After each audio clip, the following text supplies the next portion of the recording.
Welcome, in front of me is a Samsung Galaxy A41 and today I'll show you how to copy contacts from your SIM card to the device.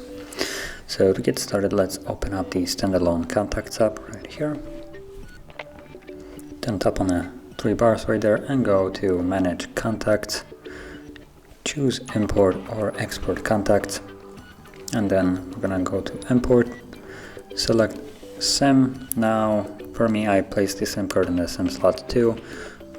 You could have placed it in the SIM 1, so just choose the one that has a SIM and whatever number. And from there it will show you all the contacts that are located on that SIM card. So you can either tap on the contacts that you wish to import. Once you see the check mark, as you see right now, like so, they will be checked and moved.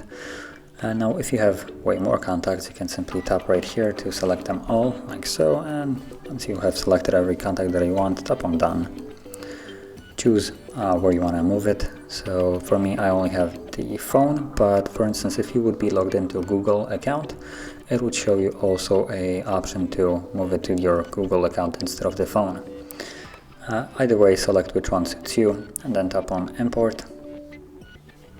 Okay, and you're finished.